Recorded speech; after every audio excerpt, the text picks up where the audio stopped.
오늘 말씀은 신명기인데요. 신명기 그러면 이게 무슨 말인가 잘 모르는데 두 번째 율법, 그러니까 하나님께서 이스라엘 백성들을 애굽에서 구원했습니다. 그리고 시내산에 와서 이제 하나님 백성은 이렇게 살아라. 그래서 하나님의 말씀 율법을 주시죠. 근데 그 첫 번째 세대가 하나님께 불순종하고 믿음이 없어가지고 광야 40년 중에 죽어버렸어요. 20세 이상. 그래서 20세 밑에 2세대, 다음 세대가 이제 그 가나안 땅에 이제 들어갈 준비를 하고 있는데, 그러니까 모세가 다음 세대에게 대해서 하나님 말씀을 또 말하는 거예요. 그래서 모세의 설교고 신세대 새로운 세대에다가 하나님께서 이렇게 살라 하신다. 이제 이런 얘기를 쓴 게 신명기입니다. 근데 이제 이 신명기는 설교인데, 자, 설교 마지막 어떻게 하면 될까요? 그냥 해본 소리야. 이래버리면은 이거 완전히 그냥 엎어지는 거죠. 하나님께서 말씀을 주시면서 이렇게 살아라 라고 했는데 모세가 말하기를 아니면 말고, 이러면은 이거 완전히 용도삼입니다. 그래서 설교는 끝에를 잘 들어야 돼요. 잘 듣는 게 문제가 아니라 들은 대로 행해야 되는 거예요. 그래서 이제 이러는 거죠. 그러면 너희들이 12지파인데 다 들었지? 그러면 이제 총정리 해줄게. 결단하자. 그래서 12지파를 6개씩 나눴어요. 6지파 에발산에 서라. 그 다음에 6지파를 그리심산에 서라. 그러니까 에발산을 딱 보니까 에발산은 바위산이야. 그러니까 여기는 안 좋은 것 같아. 그리고 그리심산을 보니까 나무도 있고 수풀이 있어요. 좋은 것 같아. 그러면은 너희들이 이렇게 하면은 잘못된 거 하면은 너희들이 잘못된다. 에발산 봤지? 저주받아. 이렇게 하는 거예요. 그러면은 그래요, 예 라고 하는 거예요. 아멘 하는 거예요. 그 다음에 이제 너희들이 이렇게 해라 했을 때 그렇게 했어. 그러면은 내가 복을 준다, 축복한다 라고 할 때 아멘 하는 거예요. 그러니까 이제 그 모세의 설교를 다 듣고 나서 모여가지고 총정리 복습하면서 결단하면서 축복과 저주를 말하는데, 당사자들이에요. 레위인들이 서가지고 그 골짜기예요. 그리심산과 에발산은 마주보고 있는 산이거든요. 그 골짜기 서가지고 그러는 거예요. 하나님 말씀 낭독하는 거예요. 이렇게 하면 축복, 그러니까 아멘. 이렇게 하면 저주, 아멘 하는 거예요. 그러니까 이제 충분하게 자기가 입체적으로 들었죠. 그래서 정신이 딱 들게 해. 그렇게 이제 설교를 모세가 이제 마무리를 짓는 겁니다. 그러니까는 하나님 말씀대로 살아라라고 하는 얘기를 우리가 1000가지 만가지다 그러면은 아유 복잡해서 몰라요 라고 하는데, 그게 아니에요. 결론은 뭐냐면 하나님 말씀대로 하냐 안 하냐 그거라. 그러니까는 여기에는 축복이 있고 여기에는 저주가 있다 이런 얘기예요. 그러니까 굉장히 단순해요. 우리가 뭔가 시험을 할 때 그 시험에 대해서 우리가 주관식이 객관식이 있잖아요. 그러면 주관식도 그냥 단순하게 답을 다는 게 있고, 그 다음에 이제 한 문장으로 간단하게 서술하세요라고 하는 게 있고, 논술해라 이런 게 있잖아요. 그러니까 논술이라고 하는 것은 자기 지식 총동원해가지고 상대방을 이해시켜 설득해야 돼. 근데 서술하라고 하는 얘기는 단순하게 자기 의견을 쓰면 되는 거야. 근데 가로치는 거, 예담기 어디 있어? 탄현동. 이런 거는 그냥 단어 몇 개 딱 넣으면 되는 거야. 근데 모르면 못 쓰는 거야, 이거는. 근데 이제 이거보다 쉬운 게 뭐냐면 객관식이죠. 객관식. 보통 우리가 익숙한 객관식은 사지선답니다. 넷 중에 하나 고르세요. 근데 사실은 오지선답하게 되면요, 굉장히 어려워요. 5 중에 하나를 고르는데, 그리고 그 중에는 답이 사실 없을 수도 있어. 문제를 잘못 만들면. 그게 그냥 어려운 거예요. 근데 제일 단순하고 제일 간단한 게 뭐냐면 OX야. 맞으면 동그라미, 틀리면 X. 이 둘 중에 하나야. 이게 제일 간단하고 제일 단순한 시험이에요. 그러니까는 하나님의 뜻대로 사는데 여러 가지 얘기했는데 결론 지면은 하나님 뜻대로 사느냐 안 사느냐 축복이고 저주다 얘기죠. 복잡하게 생각하지 마라. 그래서 우리가 믿음 생활이 잘 안 되는 분들은 복잡해가지고 혼미한 상태야. 주관식 풀라고 그러고 자기가 뭐 하면 되는 줄 알고 이러고 있는데 그런 게 아니라 하나님께서 드러내는 거에 대해서 동그라미 X만 딱 치시면 돼. 그 다음에 뭐냐면, 자, 둘 중에 하나 선택이라는 것도 사실은 굉장히 어렵습니다. 왜냐하면은 그 성향을 모르면은 몰라요. 그런데 우리가 신호등을 보면서 파란불, 빨간불 이런 건 알죠. 파란불 가라는 뜻이고 빨간불 가지 말라는 뜻이야. 그러니까 우리가 그 내용을 알게 되면 굉장히 쉬워. 만약에 축복과 저주에 대해서 축복이 뭐래 잘 몰라. 그러면 한번 해볼까? 저주가 뭔지 몰라. 한번 받아볼까? 이러기 시작하면 이게 뒤바뀔 수 있는 거예요. 그런데 축복과 저주라고 하는 것은 전혀 다른 성격이에요. 하나는 정말로 이렇게 복이 있고 모든 것이 정상적으로 채워지는 상황이고, 하나는 모든 게 거꾸로 가가지고 뒤집어지는 상황이란 말이에요. 그러니까 이 두 가지를 혼동해서 알쏭달쏭하네 이런 건 없는 거죠. 그러니까는 우리는 하나님을 섬기는데 결론적으로 말하면 축복의 산에 올라갈 것인가 저주의 산에 올라갈 것인가 둘 중에 하나다. 회색지도 존재하지 않는다 얘기지. 주관식으로 막 논술해가지고 막 이렇게 막 이론이 많고 이런 거는 사실은 그건 하나의 과정이고요. 결말에 가서는 이냐 아니냐 거기에 우리가 딱 서 있는 거예요.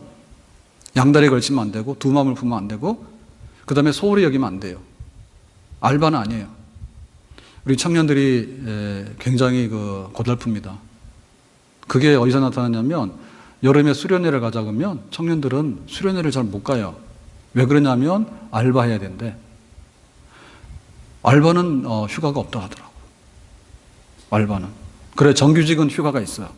그래 자기가 마음만 먹으면 날짜를 빼면 돼. 근데 시간제 알바는 항상 주인이 오라고 하면 가야 돼. 내가 쉬고 싶은 날 휴가 받는 일이 없어. 그런데 그것도요 그냥 자기가 내 마음대로 휴가를 내버리거나 안 가버리면 잘리는 거야.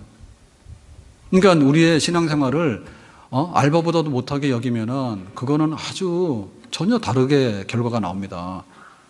예? 알바보다도 못하게 생각하고 부업보다도 못하게 생각하면 그거는 전혀 잘못 다루고 있는 거예요. 우리에게 있어서 제일 가슴에 와닿는 건 뭐냐면 돈으로 환산하는 거죠. 시급 얼마? 1,000원 더 올려주세요. 안 올려주세요. 이게 지금 문제예요. 월급 얼마? 한 달에 내가 얼마를 받느냐. 그게 문제예요. 1년에 연봉이 얼마? 딱 가슴에 와닿아요.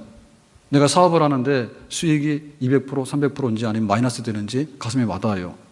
그러니까 하나님 섬기는 문제가 딱 가슴에 와닿아서 내가 축복의 동산에 가고 있는가 아니면 저주의 산에 가고 있는가를 알아가지고 거기에 따라서 대처를 하고 반응을 보이는 거, 그게 정상적인 신앙생활입니다. 아멘?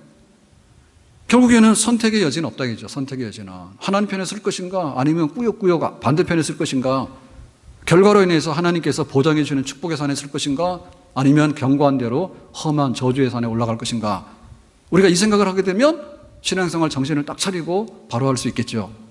아멘.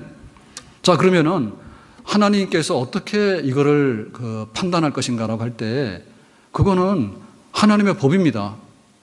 하나님의 법이 뭐냐면 하나님의 말씀이에요. 하나님 말씀대로 살면은 그리심산이고 하나님 말씀에 어기면은 에발산이야. 모든 것은 판단의 근거가 있는 거예요. 예? 판단의 근거가 있어야지 마음대로 할 수 없는 거죠. 우리가 법이라는 게 제정이 되고 그다음에 법이 이렇게 공포가 되고 그다음에 법이 시행돼서 법을 집행해서 관리를 해나가잖아요. 그래야지 모든 것이 우리가 타당하게 받아들일 수 있는 거죠. 법도 없는데 누구 마음대로 잘했다 못한다를 판단합니까? 그게 못하죠. 그러면 하나님께서는 전지전능하시기 때문에 쪽지 깨라. 네 있는 걸 다 알아. 그런데 나는 모르는데요. 그러면 말이 안 되는 거예요. 그래서 하나님께서는 하나님의 말씀을 공포했어요. 시내산에서 첫 번째 그 말씀을 공포했고, 그 다음에 이제 2세대가 가나안 땅에 들어가기 전에 다시 모세로 통해서 재해석하고 새로운 상황에 맞게끔 또 설명을 해주는 거야. 그러니까 이 말씀대로 살아라 얘기죠. 그러니까는 우리는 이 하나님의 말씀이 축복의 교과서가 된다. 하나님의 말씀이 축복의 헌법이 된다. 그렇게 하나님의 법 앞에 서 있다라고 받아들이고 그렇게 알아야 됩니다. 아멘? 그러려면 어떻게 되냐면 자기 생각대로 우기면 안 돼. 주일날 예배를 드려야 돼. 안식일을 걸어가기 지키라 했잖아요. 그랬더니 오늘 일이 바빠가지고 나 볼일 봐야 되겠어. 이거는 명백한 거예요. 그건 자기 형편이고 자기 사정이야. 하나님께서 어떻게 뜻하셨는가에 대해서 법을 봐야 되는 거지. 법이라는 거 없이 내가 생각하는 대로 갔으면 좋겠다라고 하면 됩니까 그게. 그런 생각 버리셔야 되지. 그 다음에 뭐냐면 우리에게는 익숙한 전통과 습관이 있어요. 몸에 밴 게 있어요.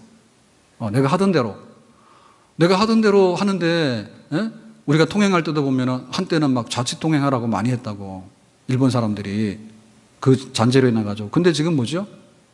사람 가는 데가 우측이죠. 바뀌었죠. 그 옛날 생각하고 나 옛날에 왼쪽으로 갔는데 왜 그러냐고 이렇게 말하면 안 되죠. 예. 그렇기 때문에 자기 몸에 익숙하고 습관대로 된 거에 관해서 다른 사람들이 100명이 다 글로 가더라도 그게 법에 틀리면 가면 안 되는 거야. 그냥 우르르 따라다니고 이렇게 해가지고는 안 되는 거죠. 하나님께서 딱 그러잖아요. 내가 법을 알려줬으니까 법대로 하자. 그게 제일 공평한 거예요. 우리가 하나님의 마음을 어떻게 알아? 알 수가 없지. 하나님께서도 너 이거 내 뜻대로 했다 안 했다를 어떻게 알아? 우리가 어떻게 꿀밤을 맞아? 그렇게 할 수 없는 거죠. 그렇기 때문에 우리가 습관적인 거에다가 몸을 담고 그러려니 된다라는 생각은 버리셔야 됩니다. 더군다나 우리에게는 어떤 종교성이 있거든요. 종교성이 있기 때문에 종교인의 자리에 서게 되면 뭔가 안심이 된다는 생각이 있는데 그런 거 아니에요. 예. 이스라엘 백성들이 나중에 하나님 말씀대로 살지 못했기 때문에 뿌리가 뽑혀가지고 바벨론에 잡혀가고 아수리에 잡혀가고 나라가 다 망해버렸어. 그러니까 하나님이 원하는 거는 하나님 말씀대로 사는 그런 백성이지 내가 하나님을 믿는다고 하는 자칭 백성이 아니라 이거지. 그래서 우리가 종교적인 데 만족해서는 안 되는 겁니다.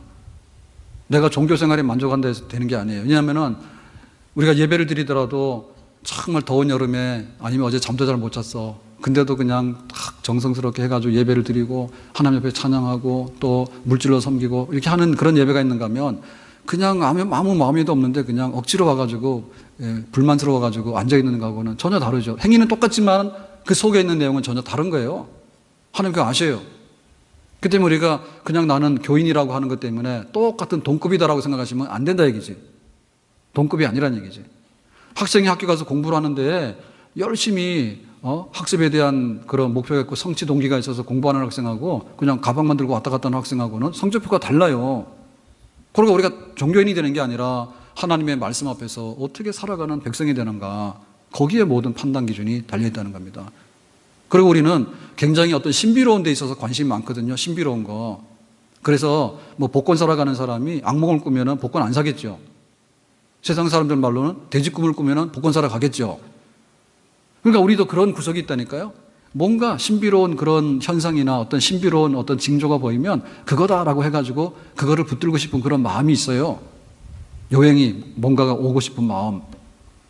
그래가지고 그 점쟁이들 찾아가서 듣고 싶은 말이 그거예요. 내가 돈 주고 나한테 좋은 얘기 하라 그거지. 근데 그게 무슨 근거가 있냐고. 예? 점쟁이가 너 잘 될 것 같다고 말했다 가지고 우리한테 나를 쪽 집었대. 당신 뭐 고민스러운 거 있지? 앞으로 잘 해결될 거야. 그 말이 나에게 무슨 복이 되냐고. 그게 하나도 복이 안 되죠. 왜냐하면 법적 근거가 아무것도 없는 거예요. 예? 하나님이 복 주시고 하나님이 잘못됐다고 저주하시는데 법적 근거가 없이 신비로운 가운데로 끌고 가가지고 그냥 이렇게 막 안개 속으로 끌고 가서 너 그거 봤냐 못 봤냐 이렇게 말하면은 하나님은 너무나 애매모호하고 하나님은 그냥 구름 속에 들어있는 분이에요. 하나님께서 그렇게 안 해요. 그렇기 때문에 우리는 이 세상에서 눈뜨고 명백하게 하나님의 법 앞에서 그렇게 했는가 안 했는가를 우리가 딱 알면 우리 스스로 인정할 수 있는 이런 상태로서 하나님은 축복의 산과 저주의 산을 향해서 너희들이 둘 중에 하나를 가라 이렇게 말씀하십니다. 그렇기 때문에 우리는 굉장히 그 법에 밝아야 됩니다. 우리가 법의 전문가가 되라는 뜻이 아니라 최소한의 법적인 소양과 그런 의식은 가지고 있어야 되는 거예요. 안 그러면은 무법천지에서 하는 거야. 힘센 놈이 와서 막 다 가져가고 그래도 우리가 꼼짝 못 하는 거예요. 근데 법이 있으면 최소한도 우리가 보장을 받을 수 있는 거예요. 그래서 기독교인이 된다고 하는 말이 내가 하나님을 믿는, 하나님을 잘 믿는다고 하는 말이 어떤 지극한 남들이 모르는 어떤 신비주의의 골짜기로 간다는 뜻도 아니고 지극히 그 어떤 지식이 통달해가지고 성경에 있는 걸 다 안다라고 하는 것을 의미하는 게 아니라 하나님께서 만들어 놓은 법 앞에서 내가 어떻게 지킬 것인가 안 지킬 것인가 라고 하는 그 문제다. 그러니까 지식의 문제가 아니라 지식주의가 아니라 상식에 속하는 문제를 내가 어떻게 하나님 앞에서 당연히 해야 될 일을 하고 당연히 하지 않아야 될 일을 해서 안 하는가에 대한 문제에 있어서는 우리의 지식이 있어야 된다 얘기죠. 우리가 빨간불, 파란불을 구분하는 것도 교통법규에 의해서 그런 거예요. 그게 교통법이 아니면 빨간불, 파란불이 어떤 의미가 없는 거예요. 그 다음에 우리가 어떤 이념 논쟁을 하잖아요. 이념 논쟁을 할 때 이 사람이 좌익이다 우익이다 할 때 좌익을 빨간색으로 표현한단 말이에요. 그거는 이념 논쟁할 때 우리가 흔히 빨간색이다라고 하면 좌파다라고 생각하기 때문에 그렇게 해놓은 거지, 약속이 있기 때문에 거기에 메시지가 있는 거예요. 약속이 있기 때문에. 그래서 우리가 말씀을 읽어야 됩니다. 아멘? 자기가 빨간불에 갔는데 너 왜 갔냐 그랬더니 빨간불이 뭔데요? 이러면은 자기 책임이지. 읽어야 됩니다. 그 말씀을 들어야 됩니다. 그리고 그 말씀이 뭔지 깨달아야 됩니다. 그 다음에 깨달은 거에 대해서 내가 묵상을 해야 됩니다. 그래야지 그게 내게 됩니다. 밥때가 되면은 밥 먹어야 된다라는 생각이 딱 들어야 되는데 6시인데 6시는 뭐 하는 시간이지? 이런 게 생각이 안 나면은 자기 게 안 된 거죠. 그러니까는 읽고 듣고 깨닫고 묵상해서 되새김질을 해서 그 다음에 행동을 옮겨야 되는 거예요. 그러니까는 하나님께서는 우리의 생활을 보시고서 판단하시는 거예요. 우리의 생활을 보고. 그러니까 말씀이 생활 속에서 표현되어지는 거, 그것이 축복의 산이에요. 말씀이 뭉개져 가지고 막 아무렇게나 막 해가지고 가시덤불을 만들어 놓는 게 저주의 산에 올라가는 거예요. 그건 딱 보이잖아요. 항목이 있잖아요. 항목이. 다윗이 경건한 사람이에요. 믿음의 사람이에요. 그럼 어떻게 할 수 있느냐? 사울 왕이 다윗을 미워해가지고 죽이려고 했어. 다윗이 도망 다녔어. 근데 어느 날 이제 다윗이 피하다가 보니까 석회서 동굴 속에 숨었는데 사울이 볼일 보기 위해서 들어왔어. 그 굴에. 그래, 그 굴 속에서 원수를 만난 거야. 그래서 다윗이 칼을 들어서 사울을 치려고 해요. 그런데 생각해 보니까 내 손으로 피 흘려서 왕이 되는 거는 하나님 뜻이 아니야. 왜? 선지자도 기름 붓고 왕도 기름 붓고 하는데 하나님께서 세워가지고 하는 것이고 하나님께서 폐위하시잖아요. 그런데 내 손으로 죽여가지고 하는 건 아니다 해가지고 다윗이 그걸 내려놓죠. 그러니까는 하나님의 주권과 하나님의 왕권에 대해서 다윗은 현장 속에서 그걸 표현하는 거 굉장히 어려워요. 그러나 그렇게 하는 거예요. 왜? 하나님이 세웠으니까 하나님이 피하시겠지. 내 손으로 피를 묻혀가지고 왕이 되는 건 아니다라고 했기 때문에 자기는 거기서 멈추는 거예요. 그 생활 속에서 내가 하나님의 말씀대로 사는가 안 사는가를 우리가 명백히 알 수 있는 거예요. 저희 큰아이가 아들입니다. 근데 결혼을 해야 됩니다. 근데 제일 저기 하는 문제가 뭐냐면 결국에 신앙 문제예요. 신앙 문제예요. 가서 어떠냐 그러면은 말이 안 된대. 뭐가 말이 안 되냐, 한국 사람인데. 예, 신앙이 없으면 말이 안 되는 거야. 그래서 사실을 알고 보면은, 예? 교회 안에서는 뭐 목사님, 또 목사님 아들, 그러면은 굉장히 뭔가 이렇게 선택받은 사람 같이 보이잖아요. 근데 세상의 결혼 조건으로 보면 사실 알고 봤더니 제일 나쁜 조건이야. 아니, 나쁜 조건이라기보다는 뭐 까다로운 조건이야. 왜냐면 믿음이 있는가 문제잖아요. 믿음이 있는가. 그죠? 그 믿음이 있어도 어때요? 믿음이 있어도 서로 좀 맞아야 되잖아요. 짝퉁 믿음이 어떻게 돼요? 그것도 곤란하잖아요. 그러면 또 집안 분위기랑 맞춰야 되겠죠. 제가 그걸 강요한 건 아니에요. 그래서 야, 너는 좀 넓게 생각해라 이래도 보면 안 된다는 거야. 안 된다는 거야. 그러니까 대부분의 경우 그래서 그냥 넘어가 버리거든요. 왜? 안 믿는 사람하고 결혼하는 거. 이 사정이 그렇다 보니까 그런 거지. 구렁이 담 넘이 너너같이 넘어가는 거야, 그렇게. 그래서 어렵다 하더라고. 집안을 생각해 보니까 또 어렵고. 그럴 거 아니에요. 그러니까 그게 부담스럽대. 그러니까 기도를 많이 해주시기 바라요. 그렇지만 그거를 뭐 우리가 허물 수는 없잖아요. 뭐 안 믿는 여자도 좋고, 네 마음에 들면 좋고, 뭐 돈 잘 벌면 좋고, 뭐 잘생기면 좋고, 그렇게 할 수는 없잖아. 그리고 결국에는 생활 속에 들어와서 하는 말씀이거든요. 생활 속에 들어와서. 법이 있으면 뭐 하냐고. 법대로 하는 거가 법을 지키는 거지. 법이 있으면 뭐 하냐고. 법대로 안 하면은 그거는 안 하는 거지. 그러니까 결국에 생활 운동이에요. 우리가 하나님 말씀대로 배워가지고 그 말씀대로 살아가는 거, 그것이 결국에는 축복의 산에 올라가는 거예요. 그러니까 긴 과정입니다. 하나님께서 복 주시는 거는 대박이 없어. 그렇게 불규칙하게 막 대박을 터뜨리면 어떻게 됩니까, 그게? 예? 하나님 말씀 뭔데요? 법은 다 없는 거예요. 그러면 특혜지, 특혜. 그런 특혜는 안 해요, 하나님이. 계속적인 삶의 연속 속에 있는 거예요, 우리가. 그래서 예를 들면 우리가 신용이 올라갈 때 그 사람 신용평가를 할 때 99가지 틀렸는데 하나 잘했다 해서 그 사람 신용평가를 내릴 수 있냐고. 그거 상식적인 거 아니에요. 하나님의 축복의 산에 올라가는 건 대단히 상식적인 겁니다. 비상식적으로 꾸역꾸역 해가지고 우긴다 해서 될 일이 아니에요. 항목이 있으면 항목에 맞아야지 하나님 백성이구나, 하나님께서 약속하신 축복이구나라고 당연지사로 받는 것이지, 하나도 안 맞아요. 관역이 하나도 안 맞았는데 어떻게 가서 점수가 나옵니까? 양궁 금메달 많이 땄잖아요. 10점짜리 9점짜리 맞춰야 되는 거지, 빵점 1점 해가지고 날아갔는데 어떻게 그 점수가 나와? 점수가 안 나오지. 그러니까 우리가 그 하나님의 축복을 너무 신비롭게 생각하면 안 돼요. 너무 신비로운 영역에 속한 건 하나님께서 말씀하시는 거지. 하나님은 우리가, 세상에서 살고 있는 우리가, 밥 먹고 살아가는 우리가, 땅에다가 두 다리를 딛고 살아가는 우리가 어떻게 살 것인가에 관해서 우리 스스로 말씀하셨다고. 그 말씀대로 우리가 평가를 받는 거고, 그 말씀대로 적과 꿀이 흐르는 그런 약속을 우리가 받는 것입니다. 아멘. 자, 그러면 이제 축복과 저주 중에서 하나를 선택해야 되는데, 그러면은 뭘 선택해야 되죠? 축복을 선택해야 되잖아요. 그죠? 그러면 축복받으라는 얘기를 많이 해야 되잖아요. 그런데 성경에 보니까 그렇게 안 했어요. 자, 오늘 15절의 말씀이 이렇게 하면 저주받는다는 거예요. 잘 보세요. 여기가 지금 에발산이고 그리심산인데 여기다가 레위인들이 서가지고 이렇게 하면 축복, 이렇게 하면 저주했어. 말 다 했다니까요.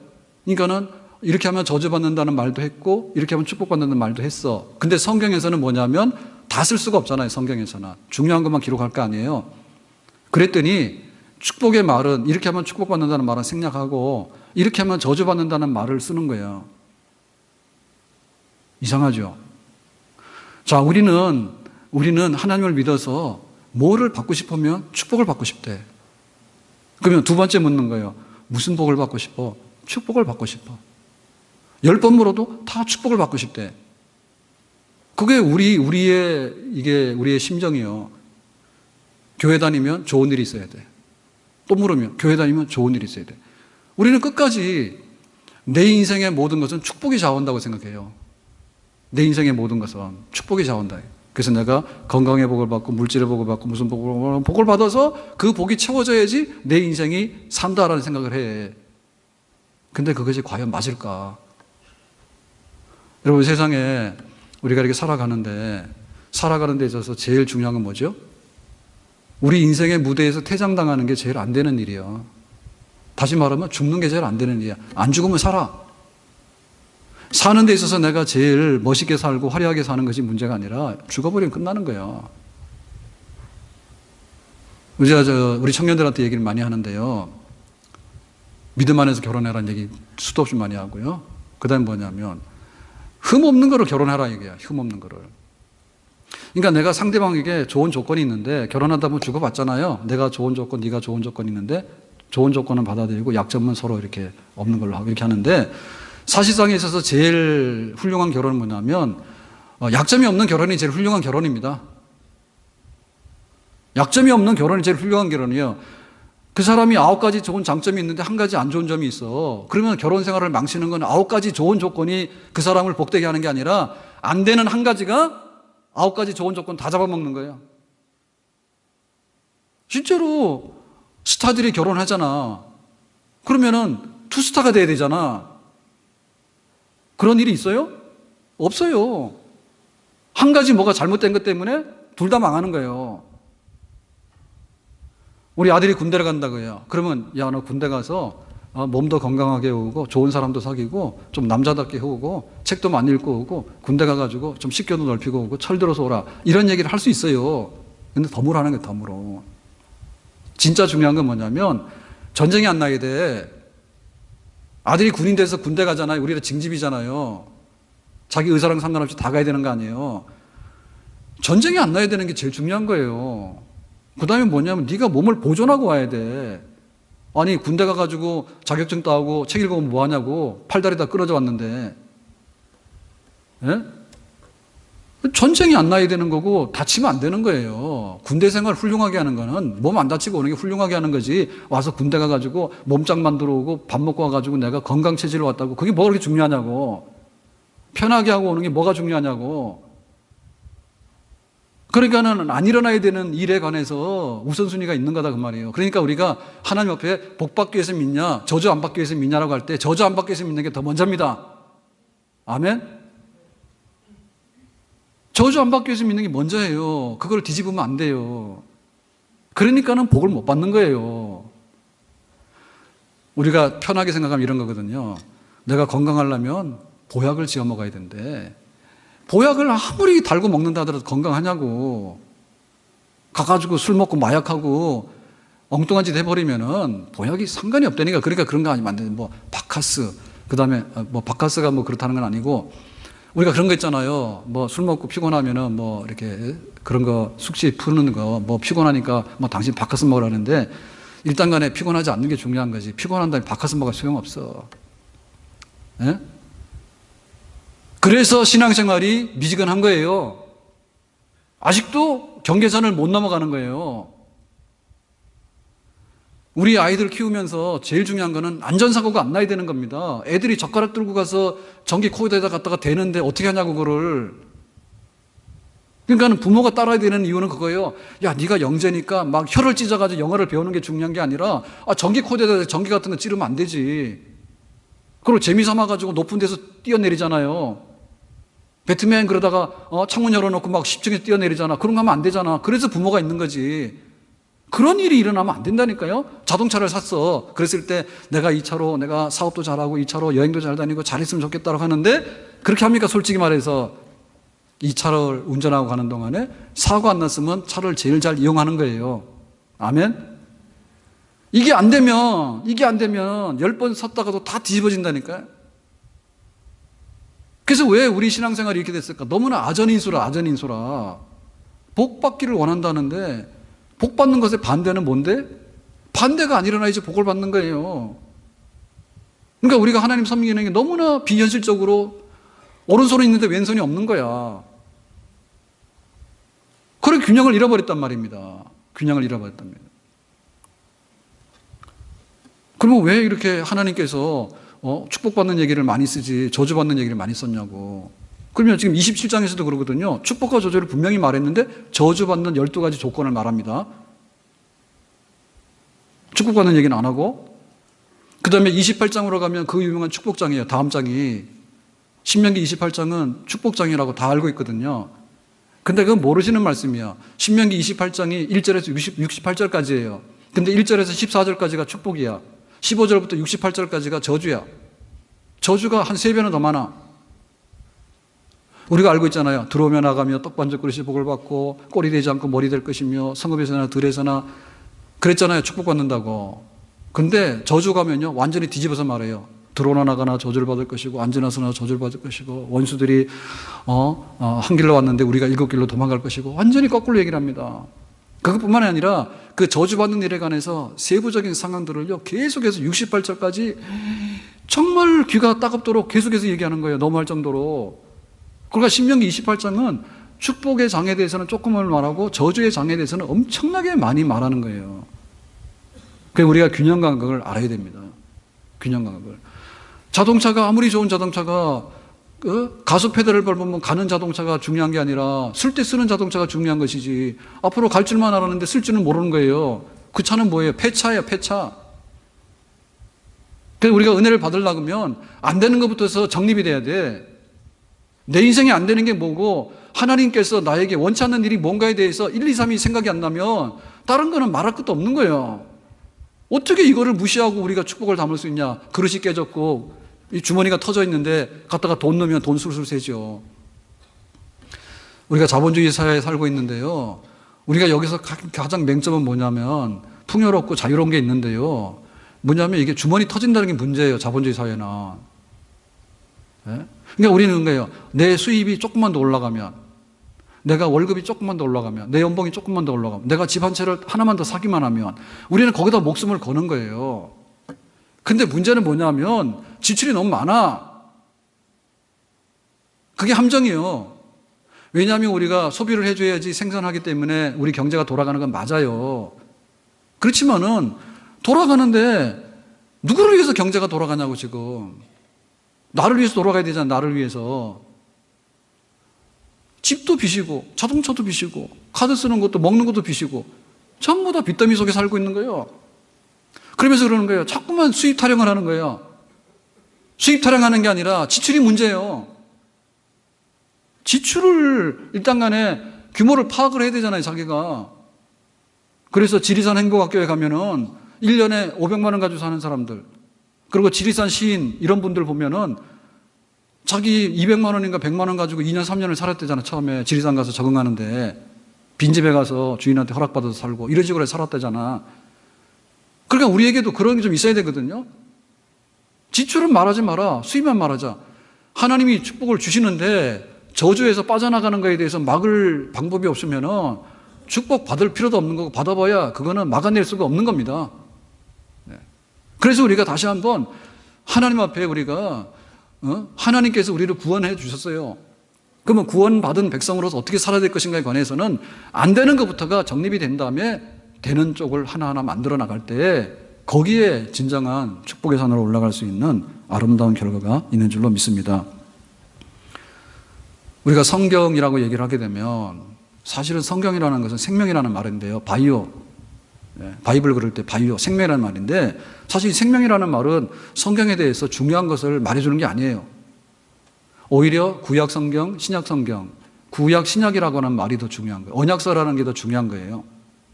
언약서라는 게. 그래서 옛 언약, 새 언약. 그러니까 성경은 계약문서예요. 계약문서. 계약문서예요. 그러니까 우리가 이 계약문서라고 하는 것은 뭐냐면 계약의 행위가 있었기 때문에 남는 결과물이에요. 보존하려고 하는 결과물이에요. 그럼 우리가 계약식을 했다는 얘기지. 하나님과 우리 사이에는 내가 너를 구원했어? 그러니까 넌 이렇게 살아야 돼? 예, 알겠습니다. 그래서 살겠습니다. 그래서 우리가 하나님을 받아들이고 하나님 믿게 된 거예요. 계약식을 한 거예요. 계약식에서 제일 중요한 게 뭐냐면 계약은 당사자가 있어야 돼요. 그래서 요구하는 게 분명해야 되고 그 요구에 대한 응당한 보응이 분명해야 되는 거예요. 그게 없으면 계약이 아니 소설이지, 소설. 내 느낌을 말하는 거지. 느낌이라고 하는 것은 계약문서가 아니에요. 계약문서는 당사자가 있고 요구하는 게 있고 이행해야 되는 책임이 있고 책임에 따라서 보상이 있고 그 다음에 벌칙이 있고 그게 명백해야 되는 거예요. 그러면 이 계약문서 중에서도 제일 중요한 게 뭘까요? 그것은 뭔가 하면 이렇게 하면 모든 거를 좋은 거를 주겠다라고 하는 게 중요한 게 아니고 대부분의 그런 계약문서는 사기문서입니다. 예? 이거 하기만 예를 들면 돈 갖다 주면 200%로 이자를 주고 이런 건 대부분 사기문서입니다. 그거는. 계약문서에 있어서 제일 생명은 뭐냐면 벌칙이에요. 이걸 어기면 어떻게 되는지 알지. 그거예요. 왜냐하면 계약이라고 하는 것은 하면 하고 안 하면 안 하고라고 하는 그런 가정법 속에 있는 뻥이 아니야.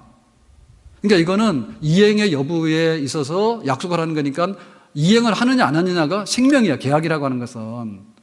이행 안 할 계약은 존재하지 않는 계약이죠. 그거는 허구적인 계약이죠. 그런 거는. 사기고 그거는 허구 문서지. 그러니까는 계약에 있어서 중요한 것은 이행 여부입니다. 너 이거 하면은 엄마가 너 이번에 약속한 거 줄게, 선물 줄게.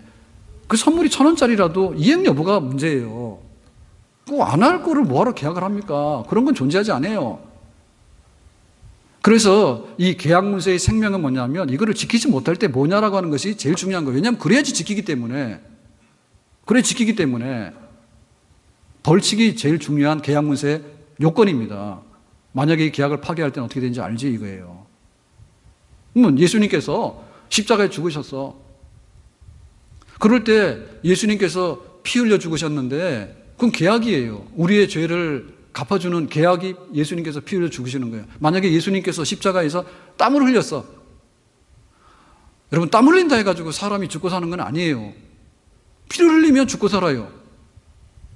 그러니까는 그 계약문서는 뭐냐면 이거를 이행하게 되면 너희들은 피를 대신 흘렸기 때문에 사는 생명이 얻는 거고 만약에 예수님은 뭐하러 죽었어요? 나는 죄도 없는데 싫어요. 꺼져요. 이렇게 되면은 피값은 네가 받아야 되는 거야.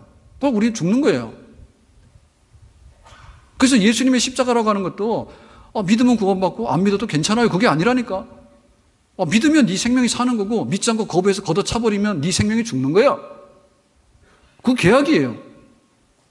그러니까는 우리 생활 속에 나타나는 계약은 하나님께서 말씀을 통해서 쭉 말씀하셨기 때문에 거기에는 분명히 이거를 이행하지 않을 때 어떻게 되는가를 말했는데 이행하지 않을 때는 뭐냐면 피예요, 피. 그래서 우리가 계약을 할 때 마지막에 사인을 해야 됩니다. 사인을 하는데 그것은 피로 사인하는 거예요. 제일 중요한 거는. 물로 사인하는 거는 물이야. 물로 하는 건 물이야. 잉크로 하는 거는 잉크 마르거나 지워버리면 없어지는 거야. 피로 하는 거는 못 없애는 거예요. 목숨이 있기 전에는. 피로 맺은 언약이에요. 그러니까 이 성경은 피로 맺은 언약이에요. 피로 맺은. 피가 나오려면 뭐 해야 되냐면 우리가 이렇게 해서 이렇게 해서 조금 손을 이렇게 하면은 피가 나오니까 혈서 쓴다 하는데 이거는 이제 가짜입니다. 예? 피를 쏟을 때는 쪼개야 돼요. 몸통을 쪼개야 되는 거예요. 몸통 쪼개가지고 두 쪽을 내놔야 되는 거예요. 그래야지 피가 나오는 거예요. 그러니까 내가 이거를 이해하지 못할 때는 몸이 두동강이 나가지고 피를 흘리고 심장이 터져가지고 죽는다. 그렇지만은 이행을 하겠다. 그거를 사인한 겁니다, 우리가. 그 계약에 관한 문서가 바로 성경이에요. 그렇기 때문에 성경은 축복의 문서인 동시에 이것대로 안 하면 저주받는 문서예요. 우리가 그걸 동시에 받아들여야 되는 거예요. 저주가 없는 축복이 어디 있어요? 벌칙이 없는데 보상이 어디 있어요? 그런 건 존재하지 않아요. 비록 우리가 구원을 받았지만 가나안 땅에 들어가서 어떻게 살 것인가는 우리가 하나님 말씀대로 행하면 축복의 삶이 전개되는 거고 하나님 말씀대로 다 안 하면은 당연히 거기에 대해서는 저주가 온다라고 하는 것에 대해서 우리가 피로 맺은 그런 언약의 백성이다. 이런 얘기죠. 자, 그러면 어떤 것들이 저주에 속하는 거냐라고 할 때 예를 들면 이런 겁니다. 손으로 만든 우상숭배 이런 거 하지 말아 있어요. 15절 말씀이 그런 뜻인데요. 그러면 우리는 가서 나무에다 절하고 돌에다 절하고 해에다 절하고 이런 거 안 하니까 우상숭배 안 하네라고 안심할지 모르겠는데 아니올지다. 우리 속에 있는 탐심이 곧 우상숭배라 했어요. 탐심, 우리 속에 있는 지나친 욕심, 갖고 싶은 거, 이게 우상숭배예요. 우상숭배 뭐예요? 하나님보다 더 아끼고 귀히 여기는 거 우상숭배예요. 자식, 돈, 명예, 자기 정력, 우상숭배예요. 그러니까 하나님께서 하나님 외의 것에 관해서 붙들고 막 하는 거에 대해서 하나님께서 너무나 질투하셔서 싫어하셔. 저주의 1번 조건이야. 어떻게 하나님께 나와서 내 생명을 이렇게 구해야 되는데 어떻게 점쟁이 찾아가고 무당 찾아가고 돈도 돌거든요. 근데 그냥 내가 돈이 있으면 내가 다 살겠다고 하나님은 없어도 된다고. 이게 우상숭배예요. 마음이 하나님에게서 떠나가는 것이 저주받을 일이라. 내가 세상에 갖고 싶은 게 있으면 육신의 정욕과 안목의 정욕과 이생의 자랑을 해가지고 뭐든 하고 싶은 거야. 근데 기도하고 찬송하고 예배드리라고 하면 너무 싫은 거야. 하나님을 우선하고 하나님을 가까이 하고 하나님을 귀히 여기라 했는데 하나님에게서 반대편에 가 있는 사람이 저주받는 조건이죠. 하나님 앞에 나 외에 다른 것을 섬기지 말라고 하는 하나님 중심과 하나님 제일주의로 살아가는 데 있어서 문제가 발생하지 않기를 예수님의 이름으로 축복합니다. 두 번째 저주에 관한 얘기는 이런 거거든요. 우리가 사람이기 때문에 사람은 가족관계를 이루고 이웃을 이루고 사회생활을 해요. 그러니까 우리가 인간적으로 잘못되면 저주받는 조건이에요. 그럼 인간적으로 잘못된 게 뭐냐 이런 거죠. 부모 공경 안 하는 거. 부모 말 지독하게 안 들어. 저주받는 조건이야 딱. 말할 거 없어. 우리 부모님 돌아가셨는데요. 그래도 저주받아. 이게 뭐냐면 질서의 질서. 네? 선생님들이나 교회 지도자나 국가 지도자나 우리가 마땅히 인정해야 될 그런 질서에 관해서 모든 것을 부정하고 엎어버리는 거예요. 그게 부모 공경 안 하는 거예요. 부모 공경 안 하는 게 인간적으로 볼 때 저주의 조건이에요. 그 다음에 뭐냐? 경계석을 옮기는 거예요. 네 거는 내 거고 밤에 자고 났더니 남의 집 물건 다 가져온 거예요. 쓰레기는 남의 집 앞에다 다 갖다 버리고. 요거 저주받는 조건이에요. 물질에 있어서. 내 물질 귀하면 남의 물질 귀하거든요. 남의 물질에 관해서 이게 해롭게 해가지고 손실을 발생시키는 거 의도적으로 하나님께서 그거 인정 안 해요. 저주받는 조건이야. 땀 흘려야 되고 열심히 일해가지고 그렇게 해서 복스럽게 우리가 물질을 취득해야 되지, 남의 거, 내 거는 너한테 안 줘. 이래가지고 완전히 그 욕심이 넘쳐가지고요. 이렇게 하면은 그건 저지반 조건이다. 그 다음에 인간적으로 저지반 조건 뭐냐면, 앞을 못 보는 소경에 대해서 탄현역 그러면 황룡산으로 데리고 가고 이런 사람도 있잖아요. 아주 비인간적입니다. 인간으로서 그렇게 못합니다. 예? 인간적인 그런 마음이 서로 공유가 돼야 되는데, 내가 불편한 건 엄청나게 불편하고 네가 불편한 건 하나도 불편하지 않는 거야. 예? 그러니까 앞 못 보는 사람에 대해서 제대로 이렇게 손을 잡고 안내해줘도 속 시원하지 않을 판인데 거꾸로 막 너 일로 가라 거꾸로 가르쳐주고 말이야. 인간적으로 할 수 없는 그런 비인간적인 잔인하고 말이라는 거예요. 그게 바로 저주의 조건이에요.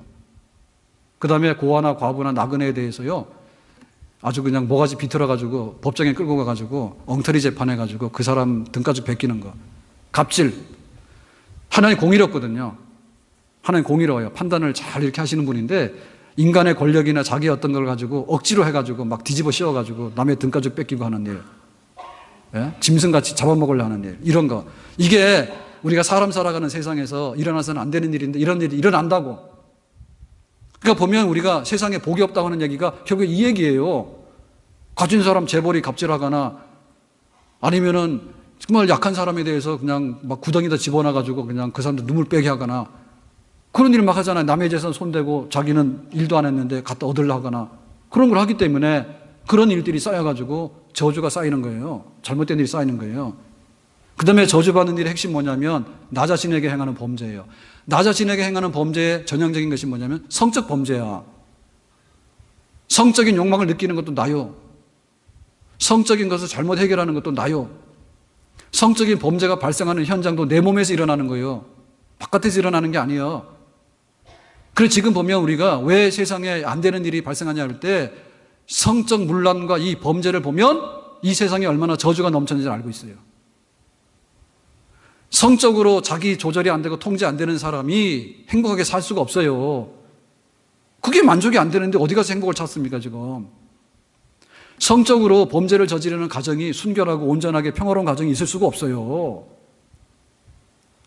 사회적으로 볼 때 돈 가지고 지식 가지고 명예 가지고 권력가 다 가졌는데 사건 날 때 보면 굉장히 더럽고 추한 사건이잖아요. 길거리에서 음란공연하거나 아니면은 말도 안 되는 불륜을 저질러 가지고 완전히 막 박살이 나거나 뭡니까 그게.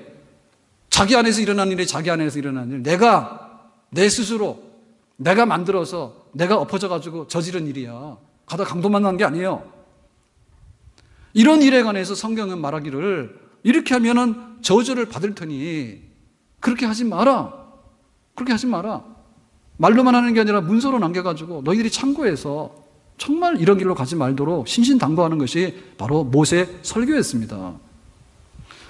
오늘 우리는 교회에 와서 이렇게 보면서 신앙생활 하면서 굉장히 그 축복을 원하는데 그 축복이 그 미신성기거나 혹은 안 믿는 사람들, 계약 개념도 없고 신비로운 데 가서 뭐 한탕 해가지고 걸리면 좋고 이게 뭐 로또 해가지고 걸리면 좋고 이런 식으로 만연된 이런 그렇게 막 헤매고 다니면서 뭔가 하려고 하는 여기서 우리가 빨리 벗어나야 됩니다. 그래서 일단 간에 예배를 드리고 가면 어떤 마음이 생긴다면 안 되는 것부터 정리를 해야 되는 거예요. 안 되는 것부터. 뭘 은혜를 받아 은혜를. 무슨 은혜를 받습니까? 안 되는 것부터 정리를 해야지 은혜를 받은 거예요. 오늘 즉시로 안 되는 것에 대해서 끊으시길 바랍니다. 아멘? 자기가 저주받는 산으로 올라가고 있으면 빨리 내려와야 생각해야 되는 거지. 저주받는 산에 올라가면서 여기는 견딜만하고 그래도 한 곱이만 더 넘어가면 될 것 같고 끝까지 가면 끝까지 저주받는 구덩이 빠진다니까. 교회들이 지금 풍족한데 왜 잘못되고 있냐면 하나님 말씀을 오해해가지고 그런 거예요. 하나님 말씀을 오해해서 그런 거예요. 세상에 있는 모든 것들이 굉장히 풍요로운 것처럼 보이지만은 이 벌칙이 제대로 뭔가를 알려지지 않기 때문에 교도소가 넘쳐나는 겁니다. 교도소가 넘쳐나는 거고 망하는 조건이 밥 한 숟가락이 부족해서 그런 게 아니라 아예 잘못된 밥을 먹기 때문에 망하는 거라니까요. 잘못된 밥을 먹기 때문에 망하는 것이지 내 월급이 10만 원이 줄었기 때문에 망하는 게 아니에요. 가다가 사기를 당했거나 아니면 가가지고 엄한테 투자를 해가지고 망하는 것이지 내 월급이 10만 원이 줄어서 망하는 게 아니라니까요. 우리 신앙생활에 은혜가 어디 있느냐, 축복이 어디 있느냐, 거저 떨어진 은혜가 어디 있습니까? 내 생활의 모든 표가 말하는 거죠. 내 생활의 모든 표를 말하는 것은 뭐냐면 일단 간에 구멍 뚫린 것부터 막아내야지 되는 것이지, 심장에 구멍이 뚫렸는데 어떻게 심장이 뛰냐고. 심장에 구멍이 뚫렸는데 될 수 없는 거예요. 그럼 우리는 이렇게 생각해야 됩니다. 이 축복과 저주라고 하는 것은요, 운명적으로 확정되어진 건 아니라는 거예요. 그래서 겁낼 필요 없습니다. 와, 오늘 목사님 좀 세게 한다. 겁낼 거 없습니다. 왜냐하면은 여기에 축복의 산이 있고 여기 저주의 산이 있는 거예요. 그럼 네가 축복의 산으로 올라가면 올라가는 거고 네가 저주의 산으로 올라가면 올라가는 거예요.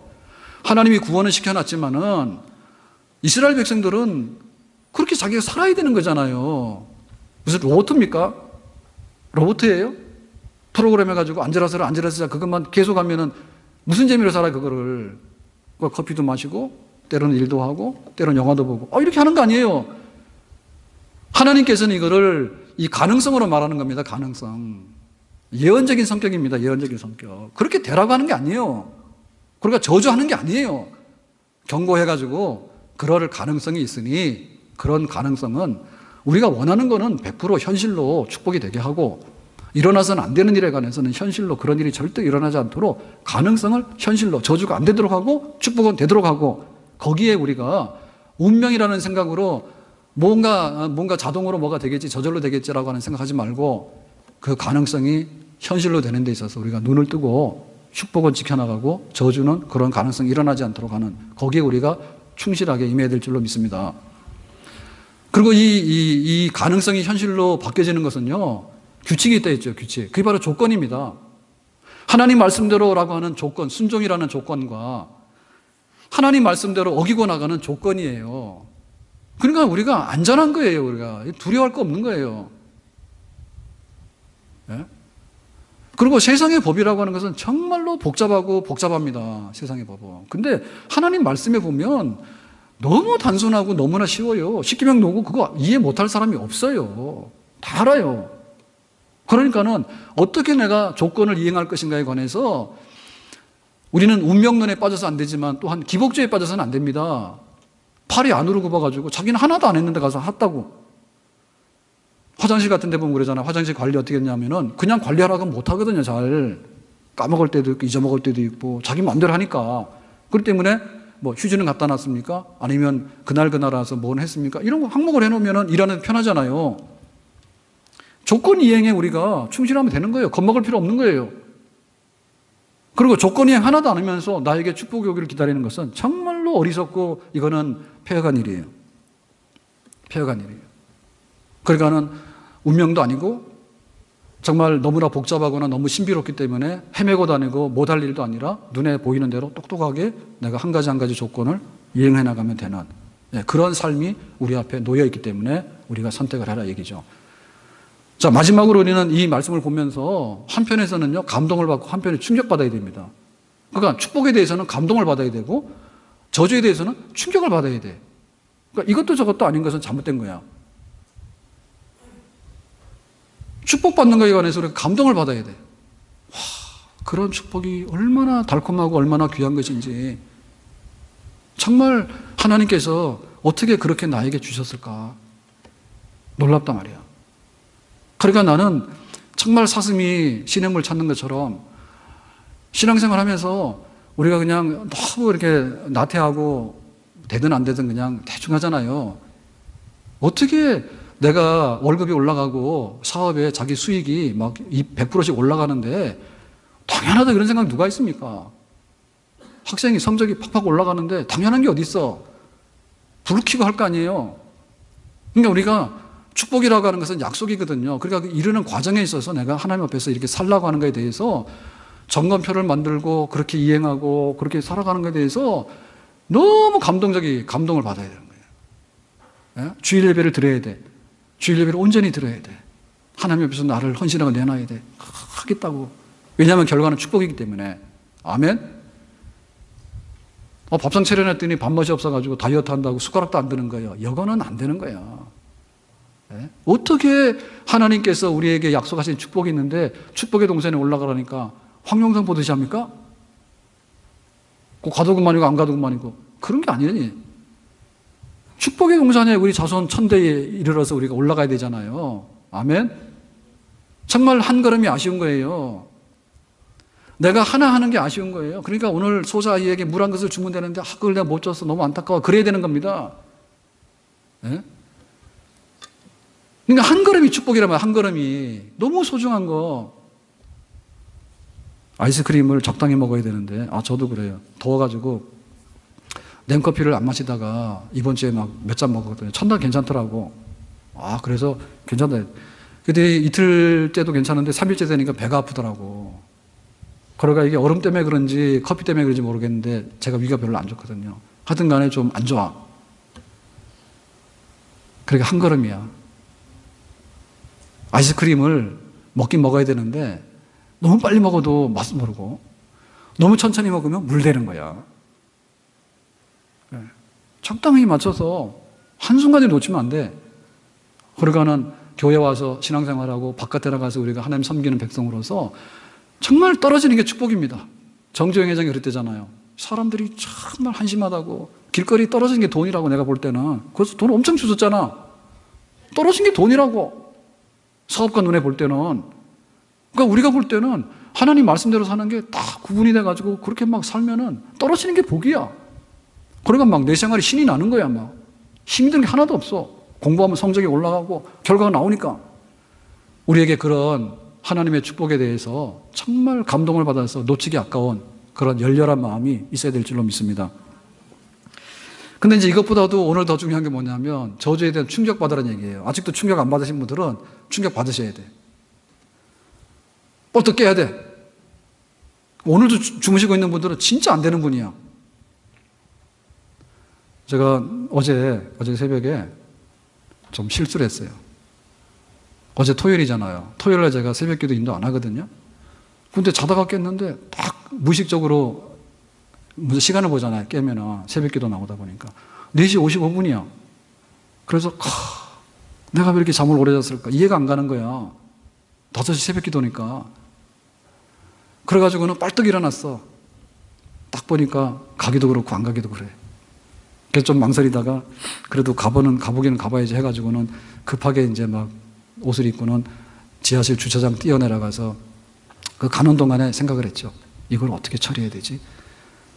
이거 5분 만에 도저히 교회를 못 오잖아요. 도저히 못 오잖아요. 5시인데. 그래서 일단에 차를 운전해서 이제 마당으로 나와가지고 딱 가는데 그래도 이제 교회에다가 이제 전화를 해봐야지. 해서 넷 중에 찍었어. 조성명 목사를 찍었어. 그때 전화를 받아. 딱 시간을 보니까 59분이야. 그러니까는 자다 깨서 옷 입고 내려와서 시동 걸고 마당까지 내려오는데 4분 걸렸어. 그런 초능력이 있어, 사람에게는. 그래가지고는 이제 전화를 했는데 내가 지금 늦어서 가고 있으니까 좀 찬송 부르고 기다려. 이랬더니 목사님 오늘 토요일이에요. 그래서 꽉 났어요. 그래가지고 다시 돌아왔는데 그 10분 동안이 정말 어떻게 나에게 그런 일이 일어난지 몰라. 그러니까는 5시 넘으면 에이 모르겠다 자잖아요. 예. 근데 아마 어제 정상적으로 이렇게 막 깼으면은 교회까지 왔을 것 같아. 와가지고 뭐해? 내가 새벽기도 가야 되는데 해야 되는데 그러고 막 완전히 이거 될 뻔했어요 어제. 근데 이제 5시가 딱 됐으니까 이제 늦으니까 그걸 알려야 되겠다 해서 전화하는 밤 내가 알았는데 진짜 깨놔야 됩니다. 진짜 깨놔야 돼. 보면은 하나님께서 이랬거든요. 하늘이 뜨거워져가지고 땅이 쇳덩어리처럼 된대. 건조해져가지고. 병이 나면은 전염병이 돌아가 다 죽는데 이른 비와 늦은 비가 와야 되는데 비가 올 때가 되면 비가 안 와버리는 거야. 곡식이 다 말라 죽는 거야. 집을 지으면은 입주를 해야 되는데 남이 들어가 버리는 거야. 약혼을 했으면 결혼식을 해야 되는데 다른 남자 손잡고 결혼해버리고 여자 가버리는 거예요. 아들이 낳았다 해가지고 생일잔치를 하고 막 축하를 했더니 아들이 포로로 잡혀가 버리는 거야. 나중에 먹을 것이 없는 거야. 그래서 어떻게 했냐면 자기 자식 잡아먹어서 돌려가면서 잡아먹는 거예요. 나중에 나라가 뺏겨가지고 포로로 잡혀가서 우상숭배하는데 거기에 멍해를 매는 거야. 그러니까는 지금까지 우리가 받아왔던 거 있죠. 애굽에 있을 때 재앙이 임하면 이스라엘 백성들에게는 재앙이 임하지 않았고 애굽 사람들이 병이 나면 우리는 병이 안 났고 하나님께서 신기하게도 며칠하게 만나기로 생수에 이런 걸 해가지고 하나님께서 특별 혜택을 계속해서 베풀어 주셨잖아요. 근데 거기에 대해서 우리가 감동이 없단 말이에요, 지금. 그러니까 하나님께서 축복을 거둬가는 순간에 반대가 오는 거야. 반대가 오는 거야. 그러니까 끔찍한 일이에요, 끔찍한 일이에요. 그러니까 마지막에 그랬다니까요. 너의 자식을, 네 배에서 나온 네 자식을 잡아먹는 일들이 일어나요. 실제로 이런 일이 일어났습니다, 이스라엘 역사에. 그래서 미련 없이 돌아서야 됩니다. 아멘? 미련 없이 돌아서야 됩니다. 나에게 중요한 것이 많이 있는데 끝에 가서 제일 중요한 거예요. 끝에 가서. 그러니까는 지금 이거 뭐 실타리 엉킨 거 풀려고 애를 많이 쓰는데 그냥 하나님과의 관계가 정리가 되면 내 주변과 가정과 나 자신의 모든 것이 준비가 돼가지고 우리가 축복의 산으로 올라갈 줄로 믿습니다. 하나님께서 원하시지 않는 데에 대해서 우리가 반대해가지고 꾸역꾸역 하나님과 부딪히고 충돌하는 삶을 살고 있다면 다른 거를 아무리 쌓아놓더라도 결국에 그것이 다 허물어져 버리거든요. 우리의 신앙생활이 이렇게 진지한 거예요. 경건하되 열심으로 바르게 믿으면 하나님께서 약속하신 조건대로 우리에게 약속하신 계약대로 축복을 주실 줄로 믿습니다. 기도합니다. 오늘 주신 말씀처럼 우리 앞에 있는 축복과 저주의 선택에 대해서 말씀대로 살아서 축복의 산에 올라가는 백성들이 되기를 원합니다. 예수님의 이름으로 기도합니다. 아멘. 일어나 찬양합니다. 420